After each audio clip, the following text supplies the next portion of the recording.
प्यार।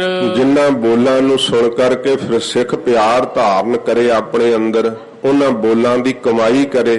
ते जे इस संसार दे अंदर साध संगत जी की है कि जदों कोई शिष्य बनने वास्ते आउंदा है ना, ते उस नूं अपने निजी प्रयोजन वास्ते घर दे काम सारे कराई जाने, होर जो जिहड़े विहार वा सारे करवाई जाने, ते उस नूं साध संगत जी कोई परमार्थ दी जिहड़ी ओह सोझी ना देनी।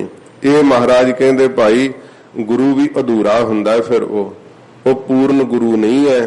पूरा गुरु वो ही है जिहड़ा भाई परमार्थ दा राह दसे, निष्कपट हो करके वाहिगुरु दे प्यार दे रस्ते ते तोरे। ते जिहड़े साध संगत जी निजी प्रयोजन विच फसाउंदे है, सच्चे पातशाह जी महाराज कहंदे भाई वो पूरे नहीं हो सकदे। पूरे गुरु जी तां भाई जीव दा भला कर दिंदे है, क्योंकि महाराज सच्चे पातशाह नूं सिख तो कुछ लैण दी जिहड़ी है तमा नहीं है। सतगुरु तां सदा देंदे ही देंदे है, बख्शिश करदे ही करदे है। इस करके सिख दा अगों फिर की फर्ज है, जिहड़े हजूर ने बोल बोले है, अपने मुख तो उपदेश दिता है, जिन्हां बोलां नूं सुन करके फिर सिख अंदर प्यार पैदा करना करे। ये नहीं कि एक कन सुनिया ते दूसरे कन बाहर कढ़ देवे, किहा इदां थोड़ो हुंदा है, इस तरह नहीं हो सकता। गुरु साहब जी दे कहे हुए बोल सुन करके निश्चय ही ना करे, भरोसा ही ना करे। पहलों साध संगत जी भरोसा नहीं हुंदा भावें, पर मन दे अंदर ये भावना पैदा करे कि मेरे अंदर भावें ये निश्चय नहीं, पर हजूर सत कहिंदे है। सतगुरु आप ही कृपा करके मैनू निश्चा बख्शणगे। अपने मन दे अंदर वो ऐसा भरोसा कर लेंदे है। महाराज कहंदे भाई वो बोल फिर सुन करके जित सुन धरे प्यार, जिन्हां नूं सुन करके सिख अंदर प्यार उत्पन्न करना करे। एहो जे सतगुरु जी कहंदे भाई अमृत बोल जिहड़े आ गुरु साहब बोलदे आ, अमृत वेला सच नाओ। फिर साध संगत जी ये जिहड़ा हजूर ने कहा कल अमृत वेले दा जिक्र आया सीगा। साध संगत जी जिहड़ा सतसंगत विच आ जाना ना चल करके, ये भी अमृत वेला है, क्योंकि भुले हुए जीव सतसंगत दी महिमा नहीं जानदे ते भटके रहिंदे आ, बद फैलियां ते कुकर्मां विच फसे रहिंदे आ। जदों भाग जागदे आ, सतसंगत दी प्राप्ति हो जावे, उदों जाणो कि अमृत वेला आ गया। फिर ज्ञान रूपी सूरज दे चढ़न दा वक्त आ जांदा। फिर सतसंगत नूं भी अमृत वेला कहिंदे है। फिर साध संगत जी गुरु साहब जी दी शरण पैण नूं भी अमृत वेला कहिंदे है। जदों सच्चे पातशाह जी दी शरण विच आ गया ना चल करके, जाणो कि अमृत वेला आ गया। फिर क्योंकि अमृत वेला तरो ताजगी दा समां हुंदा है, अमृत वेला खेड़े दा समां हुंदा है। सारियां वेलिਆਂ ਵਿੱਚੋਂ ਇਹਨੂੰ ही अमृत वेला क्यों कहा महाराज ने? क्योंकि साध संगत जी मृत्यु तो रहत कर देना वाला वक्त केड़ा है? जिहड़ा गुरु साहब दी शरण विच आ जाना। ते गुरु साहब दी शरण विचों काल नहीं कढ के खा सकदा। इस करके महाराज दी शरण भी अमृत वेला है। अमृत दे अर्थ ने जिहड़ा मौत तो रहत कर देवे, ते सतसंगत भी मौत तो रहत कर देण वाली है। सतसंगी नूं भै सारे ही मर जांदे, अंदर भै नहीं कोई सतसंगी दे रहिंदा। इस करके महाराज कहंदे भाई ये सतसंगत भी अमृत वेला है। ते फिर साध संगत जी प्रतख जदों अमृत छकना है ना, ये भी अमृत वेला जदों गुरु महाराज दे खंडे बाटे दा अमृत छक लेना है, ये भी अमृत दा ही समा है। ते सच्चे पातशाह जी कहंदे क्योंकि महाराज ने मृत्यु तो रहत कीता है, खालसा अमर है, अटल है, सदैव है। ये सच्चे पातशाह ने अपने अमृत दी दात बख्श करके रहमतां वरताईयां हन। तो महाराज सच्चे पातशाह जी कहंदे हन जिहड़ा सतसंगत रूपी अमृत वेला है, गुरु साहब दी शरण विच आउण वाला अमृत वेला है, जिहड़ा अमृत छकण दा समा अमृत वेला है, उदों की करना चाहिदा है? फिर पढ़ दिओ अमृत वेला सच नाओ। महाराज कहंदे उस समय सच्चे नाम दा जाप करना चाहिदा है। सतसंगत विच आ करके की करे? गल्लां करे, जां कोई होर किसे वल वेखे कि कौन किहड़े जे कपड़े पा के आया? नहीं, महाराज कहंदे उत्थे तां भाई अमृत वेला सच नाओ, सच्चे नाम दा जाप करो गुरसिखो। ਸੱਚੇ ਨਾਮ ਨਾਲ ਇਕਮਿਕ ਹੋ ਜਾਓ, ਦੁਨੀਆ ਨੂੰ ਭੁੱਲ ਜਾਓ, ਦੇਸ਼ ਕਾਲ ਵਸਤੂ ਵਿਸਾਰ ਦਿਓ ਜਦੋਂ ਤੁਸੀਂ ਸਤ ਸੰਗਤ ਵਿੱਚ ਆ ਗਏ। ਕਿਉਂਕਿ ਸਤ ਸੰਗਤ ਅੰਮ੍ਰਿਤ ਵੇਲੇ ਦਾ ਸਮਾਂ ਤੁਹਾਨੂੰ ਪ੍ਰਾਪਤ ਹੋ ਗਿਆ, ਇਹਨੂੰ ਖੁੰਝਾਓ ਨਾ। ਜੇ ਅੰਮ੍ਰਿਤ ਵੇਲੇ ਨੂੰ ਵੀ ਖੁੰਝਾ ਦਿੱਤਾ ਤੇ ਫਿਰ ਸਾਧ ਸੰਗਤ ਜੀ ਜਿਵੇਂ ਸਾਰਾ ਦਿਨ ਵਿਅਰਥ ਚਲਿਆ ਜਾਂਦਾ। ਜਿਵੇਂ ਕਹਿੰਦੇ ਆ ਅੰਮ੍ਰਿਤ ਵੇਲੇ ਦਾ ਕੀਤਾ ਭਜਨ ਇੰਨਾ ਫਲਦਾਇਕ ਹੁੰਦਾ ਹੈ, ਸਾਰੇ ਦਿਨ ਵਿੱਚ ਉਹਨਾਂ ਭਜਨ ਨਹੀਂ ਹੋ ਸਕਦਾ ਜਿੰਨਾ ਅੰਮ੍ਰਿਤ ਵੇਲੇ 1 ਘੰਟੇ 'ਚ ਹੀ ਕਰ ਲਈਦਾ ਹੈ। ਕਿਉਂਕਿ ਟਿਕਿਆ ਹੁੰਦਾ ਮਨ, ਟਿਕਾ ਤੇ ਸ਼ਾਂਤੀ ਦਿਨ ਬਰ ਦਿਨ ਫਿਰ ਉਹ ਵੱਧਦੀ ਜਾਂਦੀ ਹੈ। ਇਵੇਂ ਸਤ ਸੰਗਤ ਰੂਪੀ ਅੰਮ੍ਰਿਤ ਵੇਲੇ ਵਿੱਚ ਸਾਧ ਸੰਗਤ ਜੀ ਜਿਹੜੇ ਰੋਜ਼ ਟਿਕ ਕੇ ਸ਼ਬਦ ਦੀ ਕਥਾ ਸੁਣਨ ਲੱਗ ਜਾਂਦੇ ਆ, ਕੀਰਤਨ ਸੁਣਨ ਲੱਗ ਜਾਂਦੇ ਆ, ਸੱਚੇ ਨਾਮ ਨਾਲ ਆਪਣੇ ਮਨ ਨੂੰ ਅੰਦਰੋਂ ਜੋੜਦੇ ਆ, ਬਾਹਰੋਂ ਸੰਸਾਰ ਦਾ ਤਿਆਗ ਕਰਦੇ ਆ। ਇਹ ਨਹੀਂ ਵੇਖਦੇ ਮੈਂ ਕਿੱਥੇ ਹਾਂ, ਕਿਹੜੇ ਦੇਸ਼ ਵਿੱਚ ਆ, ਸਮਾਂ ਕੀ ਹੈ, ਸਵੇਰ ਦਾ ਕਿ ਸ਼ਾਮ ਦਾ, ਇਹ ਚੇਤਾ ਹੀ ਨਹੀਂ ਰੱਖਦੇ। ਤੇ ਇਸ ਪ੍ਰਕਾਰ ਉਹਨਾਂ ਨੂੰ ਜਦੋਂ ਇਹ ਸਾਧ ਸੰਗਤ ਜੀ ਵਿਸਰਨ ਲੱਗ ਪੈਂਦਾ ਨਾ, ਉਦੋਂ ਜਾਣੋ ਕਿ ਸ਼ਬਦ ਵਿੱਚ ਜੁੜ ਗਏ ਆ। ਜਦੋਂ ਤੱਕ ਇਹ ਪਤਾ ਮੈਂ ਸਰੀਰ ਆ ਤੇ ਕਿੱਥੇ ਬੈਠਾ ਤੇ ਕੌਣ ਵਾਂ, ਇਹ ਫਿਰ ਸਾਧ ਸੰਗਤ ਜੀ ਕੀ ਹੈ ਕਿ ਉਹਨਾਂ ਸਮਾਂ ਮਨ ਜੁੜ ਨਹੀਂ ਪਾਉਂਦਾ। ਹੌਲੀ ਹੌਲੀ ਸ਼ਬਦ ਜਿਹੜਾ ਇਕਾਗਰ ਕਰਦਾ ਜਾਂਦਾ ਹੈ। ਜਿਵੇਂ ਜਿਵੇਂ ਸ਼ਬਦ ਤੋਂ ਉਪਦੇਸ਼ ਜੀਵ ਨੂੰ ਪ੍ਰਾਪਤ ਹੁੰਦਾ ਹੈ, ਇਹ ਅੰਦਰ ਵੀ ਸਾਧ ਸੰਗਤ ਜੀ ਫਿਰ ਅੰਮ੍ਰਿਤ ਵੇਲੇ ਦੇ ਨਾਲ ਕੀ ਹੈ ਗਿਆਨ ਰੂਪੀ ਸੂਰਜ ਚੜ੍ਹਨ ਲੱਗ ਪੈਂਦਾ ਹੈ। ਗੁਰੂ ਸਾਹਿਬ ਜੀ ਦੀ ਜਿਹੜੀ ਸ਼ਰਨ ਗ੍ਰਹਿਣ ਕਰਨੀ ਹੈ, ਸੱਚੇ ਪਾਤਸ਼ਾਹ ਜੀ ਮਹਾਰਾਜ ਦੀ ਜਦੋਂ ਸ਼ਰਨ ਪੈਣਾ ਨਾ, ਫਿਰ ਮਨ ਬਾਣੀ ਸਰੀਰ ਕਰਕੇ ਸ਼ਰਨ ਪੈ ਜਾਈਦਾ ਹੈ। ਫਿਰ ਆਪਣੀ ਬੁੱਧੀ ਵੀ ਨਹੀਂ ਕੋਈ ਸਾਧ ਸੰਗਤ ਜੀ ਰੱਖੀ ਦੀ, ਆਪਣੀ ਅਕਲ ਵੀ ਮਹਾਰਾਜ ਦੇ ਅੱਗੇ ਭੇਟ ਹੀ ਕਰ ਦੇਈਦੀ ਹੈ ਸੱਚੇ ਪਾਤਸ਼ਾਹ ਨੂੰ। ਜੇ ਸਿਰ ਜਿਹੜਾ ਝੁਕਾਉਣਾ, ਨਮਸਕਾਰ ਕਰਨੀ, ਮੱਥਾ ਟੇਕਣਾ, ਇਹ ਕੀ ਹੈ ਕਿ ਮਹਾਰਾਜ ਦੀ ਸ਼ਰਨ ਪੈਂਦੇ ਆ ਨਾ ਆਪਾਂ, ਫਿਰ ਸਭ ਕੁਝ ਹੀ ਅਰਪਣ ਕਰ ਦੇਈਦਾ। ਸੱਚੇ ਪਾਤਸ਼ਾਹ ਜੀ ਜੋ ਮੇਰੇ ਕੋਲ ਹੈ, ਸਰੀਰ ਦਿੱਤਾ ਹੈ ਆਪ ਦਾ, ਇਹ ਸਭ ਕੁਝ ਆਪ ਦਾ ਹੀ ਭੇਟ ਕੀਤਾ ਹੈ। ਜਦੋਂ ਇਹ ਸ਼ਰਨ ਪੈ ਜਾਈਦਾ ਨਾ ਸਾਧ ਸੰਗਤ ਜੀ, ਸ਼ਰਨ ਪੈਣ ਦੇ ਨਾਲ ਵੀ ਫਿਰ ਗਿਆਨ ਰੂਪੀ ਸੂਰਜ ਅੰਦਰ ਚੜ੍ਹਦਾ ਹੈ। ਤੇ ਸਤਿਗੁਰੂ ਜੀ ਕਹਿੰਦੇ ਸ਼ਰਨ ਵਿੱਚ ਆ ਕਰਕੇ ਸਦਾ ਹੀ ਸੱਚੇ ਨਾਮ ਨੂੰ ਸੰਭਾਲੇ। ਜੋ ਮਹਾਰਾਜ ਆਗਿਆ ਕਰਦੇ ਆ, ਪਿੱਛੇ ਆਇਆ ਨਾ ਬਚਨ ਗੁਰੂ ਸਾਹਿਬ ਜੀ ਕੀ ਆਗਿਆ ਕਰਦੇ ਆ, ਸੱਚ ਨਾਉ ਸੱਚੇ ਨਾਮ ਦੇ ਜਪਣ ਦੀ ਆਗਿਆ ਕਰਦੇ ਆ। ਫਿਰ ਸਾਧ ਸੰਗਤ ਜੀ ਜਿਹੜਾ ਅੰਮ੍ਰਿਤ ਛਕ ਕਰਕੇ ਅੰਮ੍ਰਿਤ ਵੇਲਾ ਪ੍ਰਾਪਤ ਹੁੰਦਾ ਹੈ, ਗੁਰੂ ਵਾਲੇ ਬਣੇ ਆ, ਅੰਮ੍ਰਿਤਧਾਰੀ ਸਿੰਘ ਸੱਜ ਗਏ ਆ, ਉਸ ਸਮੇਂ ਵੀ ਮਹਾਰਾਜ ਕਹਿੰਦੇ ਫਿਰ ਸੱਚੇ ਨਾਮ ਦਾ ਜਿਹੜਾ ਨਾ ਉਹ ਜਾਪ ਕਰੇ। ਜਿਵੇਂ ਧੰਨ ਗੁਰੂ ਗੋਬਿੰਦ ਸਿੰਘ ਸਾਹਿਬ ਜੀ ਮਹਾਰਾਜ ਜਿਹੜੇ ਬਾਣੀ ਪੜ੍ਹਨਾ ਜਾਣਦੇ, ਉਹਨਾਂ ਨੂੰ 5 ਬਾਣੀਆਂ ਦਾ ਨਿਤਨੇਮ ਸਵੇਰ ਦਾ ਦਿੱਤਾ ਹੋਇਆ। ਜਿਹੜੇ ਸਾਧ ਸੰਗਤ ਜੀ ਇਸ ਪ੍ਰਕਾਰ ਫਿਰ ਸ਼ਾਮ ਨੂੰ ਰਹਿਰਾਸ ਸਾਹਿਬ ਤੇ ਰਾਤ ਨੂੰ ਕੀਰਤਨ ਸੋਹਿਲਾ, ਜਿੰਨਾ ਵੀ ਹੋਰ ਵੱਧ ਤੋਂ ਵੱਧ ਬਾਣੀ ਦਾ ਅਭਿਆਸ ਕਰੇ, ਇਹ ਅੰਮ੍ਰਿਤ ਛਕ ਕਰਕੇ ਸਦਾ ਸਤਿਗੁਰਾਂ ਜੀ ਦੀ ਬਾਣੀ ਨਾਲ ਜੁੜੇ, ਨਾਮ ਨੂੰ ਜਪੇ। ਕਿਉਂਕਿ ਉਸ ਸਮੇਂ ਫਿਰ ਗੁਰੂ ਸਾਹਿਬ ਆਪ ਸਹਾਈ ਹੁੰਦੇ। ਜਦੋਂ ਅੰਮ੍ਰਿਤ ਛਕੇ ਤੋਂ ਬਿਨਾਂ ਜਿਹੜੇ ਅਭਿਆਸ ਕਰਦੇ, ਵੇਖੋ ਜਲ ਦਾ ਸੁਭਾਅ ਹੈ, ਉਹਨੇ ਠੰਡਕ ਤਾਂ ਦੇਣੀ ਦੇਣੀ ਹੈ। ਨਾਮ ਦੇ ਨਾਲ ਬਲਦੇ ਹਿਰਦੇ ਸ਼ਾਂਤ ਹੁੰਦੇ ਹੀ ਹੈ, ਪਰ ਸਾਧ ਸੰਗਤ ਜੀ ਜਿਹੜੀ ਅਭੇਦਤਾ ਹੈ ਨਾ, ਇਹ ਗੁਰੂ ਸਾਹਿਬ ਤੋਂ ਬਿਨਾਂ ਨਹੀਂ ਕੋਈ ਦੇ ਸਕਦਾ। ਗੁਰੂ ਸਾਹਿਬ ਦੀ ਕਿਰਪਾ ਦ੍ਰਿਸ਼ਟੀ ਦੇ ਨਾਲ ਹੀ ਵਾਹਿਗੁਰੂ ਜੀ ਦੀ ਸਾਖਿਆਤਤਾ ਪ੍ਰਾਪਤ ਹੁੰਦੀ ਹੈ। ਇਸ ਕਰਕੇ ਮਹਾਰਾਜ ਕਹਿੰਦੇ ਜਦੋਂ ਭਾਈ ਪ੍ਰਤੱਖ ਅੰਮ੍ਰਿਤ ਵੀ ਛਕਿਆ ਤੇ ਫਿਰ ਨਾਮ ਦੇ ਵਿੱਚ ਜੁੜਨਾ ਕਰੇ। ਇਹ ਮਹਾਰਾਜ ਆਗਿਆ ਕੀਤੀ। ਜਿਹੜੇ ਬਾਣੀ ਪੜ੍ਹਨਾ ਨਹੀਂ ਜਾਣਦੇ ਉਹਨਾਂ ਨੂੰ ਆਗਿਆ ਕਿ 1.25 ਘੰਟਾ ਸਵੇਰੇ 1.25 ਸ਼ਾਮ ਨੂੰ ਮੂਲ ਮੰਤਰ ਦਾ ਜਾਂ ਗੁਰ ਮੰਤਰ ਦਾ ਜਾਪ ਕਰਨਾ। ਫਿਰ ਸਾਧ ਸੰਗਤ ਜੀ ਗਿਆਨ ਰੂਪੀ ਸੂਰਜ ਚੜ੍ਹ ਜਾਂਦਾ ਹੈ, ਅੰਦਰ ਫਿਰ ਚਾਨਣ ਹੀ ਚਾਨਣ ਹੋ ਜਾਂਦਾ ਹੈ, ਅੰਧਕਾਰ ਮਿਟ ਜਾਂਦਾ ਹੈ, ਅਗਿਆਨਤਾ ਦਾ ਹਨੇਰਾ ਨਹੀਂ ਰਹਿੰਦਾ। ਫਿਰ ਇਹ ਸੱਚੇ ਪਾਤਸ਼ਾਹ ਜੀ ਮਹਾਰਾਜ ਕਹਿੰਦੇ ਭਾਈ ਜਿਹੜਾ ਹੈ ਨਾ ਅੰਮ੍ਰਿਤ ਵੇਲਾ, ਉਹ ਇਸ ਅੰਮ੍ਰਿਤ ਵੇਲੇ ਨੂੰ ਜਿਵੇਂ ਕੱਲ ਆਪ ਜੀ ਨੇ ਸਰਵਣ ਕੀਤਾ ਸੀ, ਮਨੁੱਖਾ ਜਨਮ ਅੰਮ੍ਰਿਤ ਵੇਲਾ ਹੈ। ਮਨੁੱਖਾ ਜਨਮ ਵਿੱਚੋਂ ਸਾਧ ਸੰਗਤ ਜੀ ਬਚਪਨ ਅੰਮ੍ਰਿਤ ਵੇਲਾ ਹੈ। ਫਿਰ ਇਹ ਕਲਯੁਗ ਜਿਹੜਾ ਹੈ ਨਾ, 3 ਯੁੱਗਾਂ ਤੋਂ ਹੋਰ ਜਿਹੜਾ ਚੌਥਾ ਯੁੱਗ, ਇਹ ਕਲਯੁਗ ਵੀ ਅੰਮ੍ਰਿਤ ਵੇਲਾ ਹੈ। ਇਸ ਕਰਕੇ ਸਤਿਗੁਰੂ ਜੀ ਕਹਿੰਦੇ ਭਾਈ ਇਸ ਵਿੱਚ ਵਾਹਿਗੁਰੂ ਦੇ ਨਾਮ ਨੂੰ ਜਪ ਲਓ, ਸੰਭਾਲ ਲਓ, ਸਿੱਖੋ। ਨਾਮ ਦੀ ਮਹਿਮਾ ਹੈ। ਅੰਮ੍ਰਿਤ ਵੇਲੇ ਉੱਠ ਕਰਕੇ ਭਜਨ ਵਿੱਚ ਆਪਣੇ ਚਿੱਤ ਨੂੰ ਜੋੜਨਾ ਕਰੋ। ਵਡਿਆਈ ਵਿਚਾਰ। ਫਿਰ ਵਾਹਿਗੁਰੂ ਜੀ ਦੀਆਂ ਜਿਹੜੀਆਂ ਸੱਚੇ ਨਾਮ ਦਾ ਜਪਣਾ ਕੀ ਹੈ, ਪਰਮੇਸ਼ਰ ਦੀਆਂ ਵਡਿਆਈਆਂ ਕਰਨੀਆਂ। ਉਸ ਦੀਆਂ ਸਾਹਿਬ ਦੀਆਂ ਜਿਹੜੀਆਂ ਵਡਿਆਈਆਂ ਨੇ, ਵੇਖੋ ਵਾਹਿਗੁਰੂ ਜੀ ਕਿੱਥੇ ਕਿੱਥੇ ਜੀਆਂ ਦੀ ਪ੍ਰਤਪਾਲਣਾ ਕਰ ਰਹੇ ਹੈ, ਫਿਰ ਸਭ ਦੀ ਸੰਭਾਲ ਕਰ ਰਹੇ ਹੈ।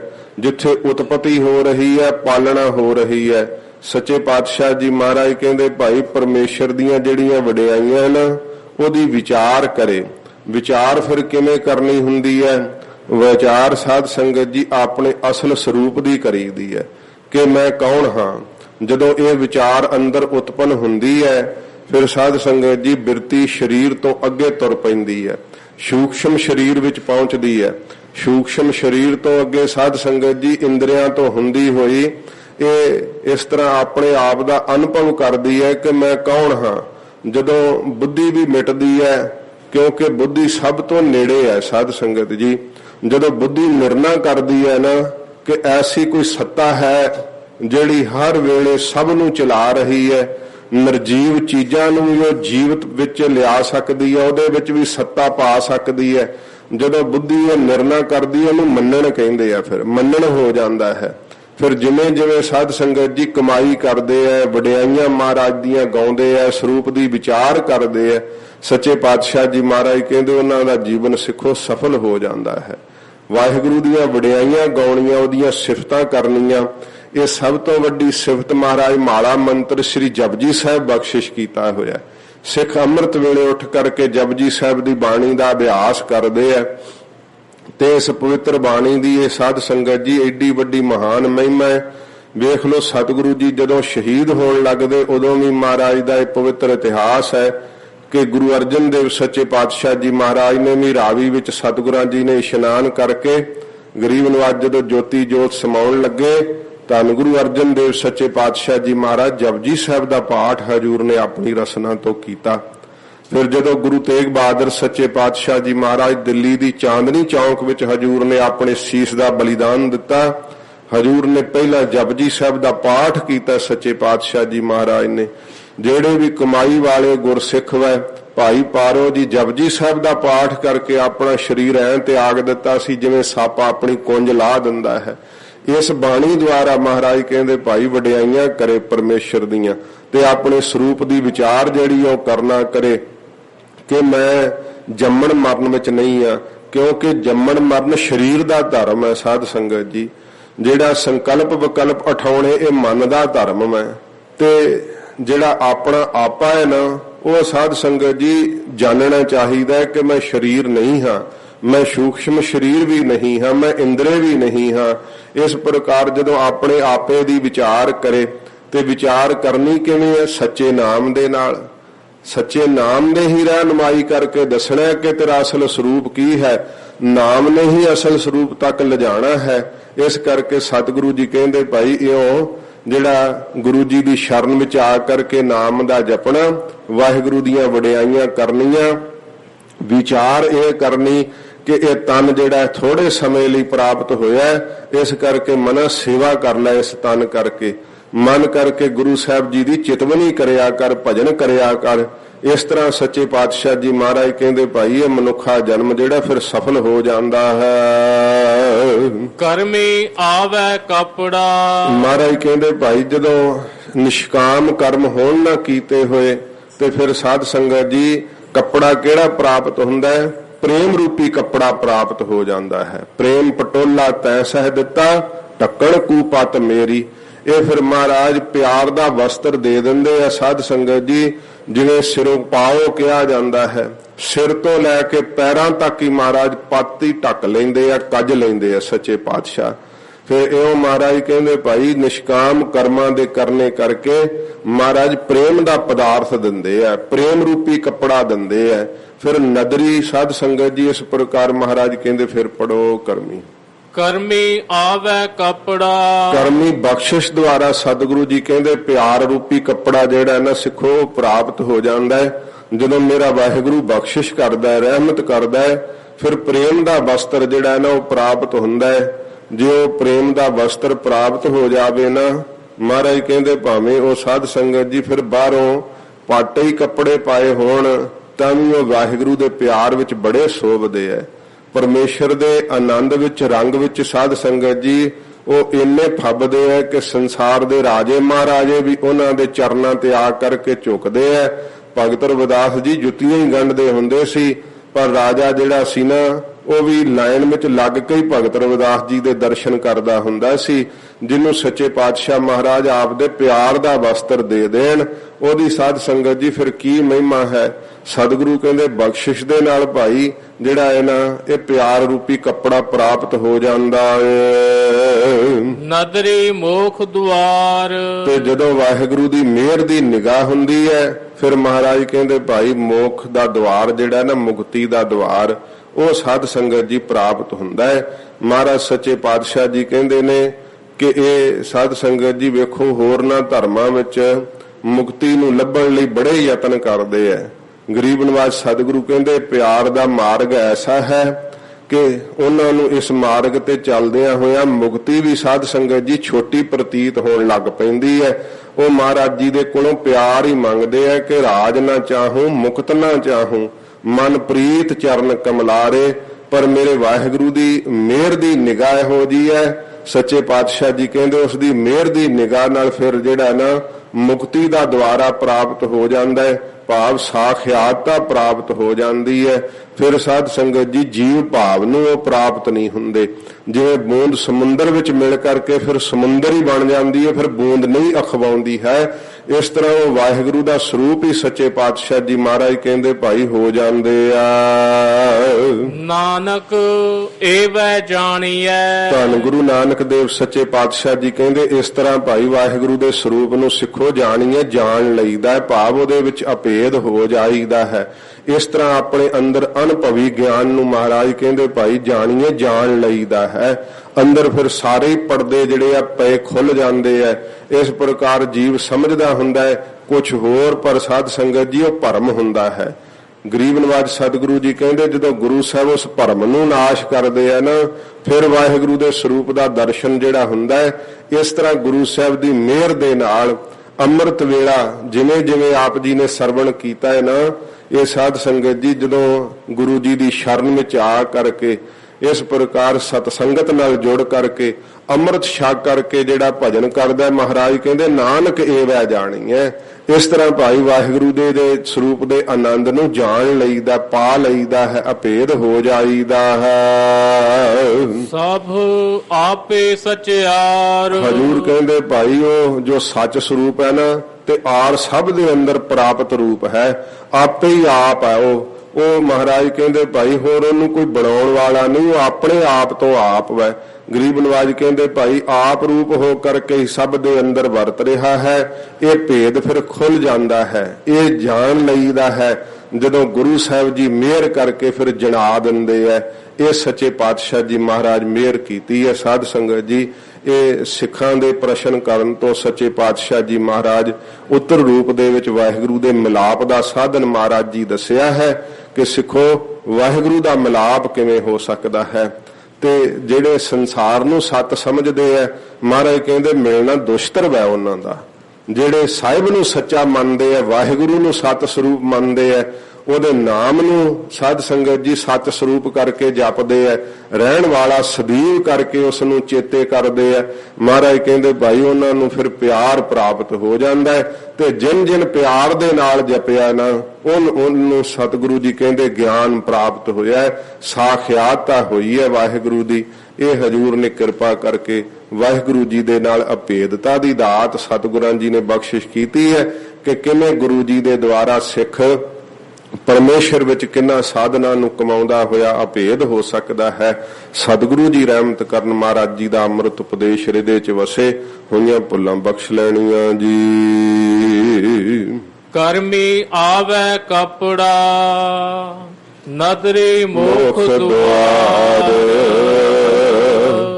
ਨਾਨਕ ਏਵੈ ਜਾਣੀਐ ਸਭ ਆਪੇ ਸਚਿਆਰ। ਵਾਹਿਗੁਰੂ ਜੀ ਕਾ ਖਾਲਸਾ, ਵਾਹਿਗੁਰੂ ਜੀ ਕੀ ਫਤਿਹ। ਹੇ ਅਚੁੱਤ ਹੈ ਪਾਰ ਬ੍ਰਹਮ।